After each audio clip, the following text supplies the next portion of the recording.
Jinx tonight.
something.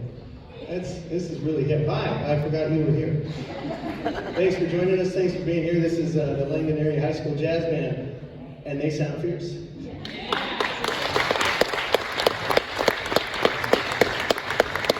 And on a special note, raise your hand if this is your first jazz band concert.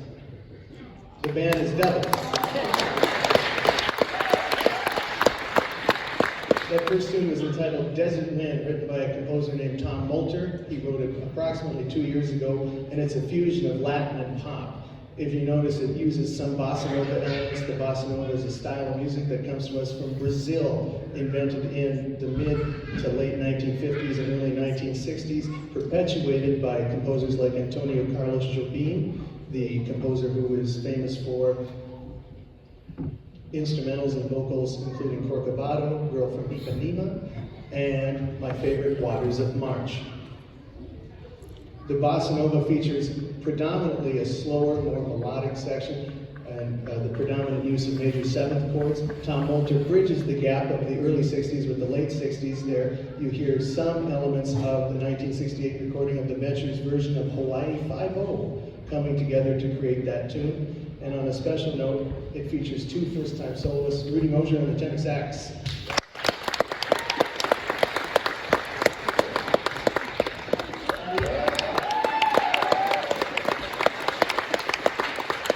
And another first-time soloist, Caitlin Goodman on the clarinet trumpet.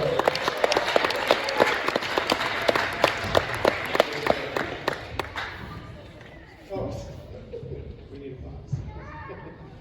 Very good job to both of you, and band, you killed it. Up next, we remember some of the big band era. The big band era is a period of time, approximately 1930 to 1945, in which many of the name bands carried the vocalists. And for the first time in my tenure, we're going to add in a vocalist right now, Claire Sheppy, bringing back memories of some of the favorite big band vocalists. For example, one of my personal favorites, Jimmy Dorsey, band leader who played alto saxophone and clarinet, carried around two singers, Bob Everly and Helen O'Connell. His brother, Tommy Dorsey, a taskmaster and trombonist, carried around Frank Sinatra and the likes of many other female vocalists. And today we get to do the same thing. This tune is called That's All, originally written in 1952, first recorded by Nat King Cole in 1953, and then re-recorded by Bobby Darin in 1959. It is one of the few tunes that, although it became an instant classic and jazz standard, really featured no successful recordings. It never hit the top 10, it never even hit the top 20, top 50 in recording history. And it is one of those very, very unique tunes, often used in films like in the 1982 satirical romantic comedy Tootsie, starring Dustin Hoffman, and later used in the Adam Sandler film The Wedding Singer. So, here is That's All.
One more hand for Claire. Very nice job.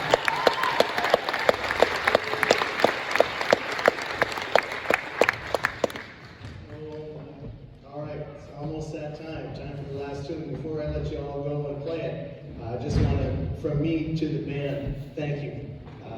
You make my Tuesdays and Thursday mornings. It's really hard to get up at 7:40, and actually you got to be up before that to make it here on time, because as we all know, early is on time is late.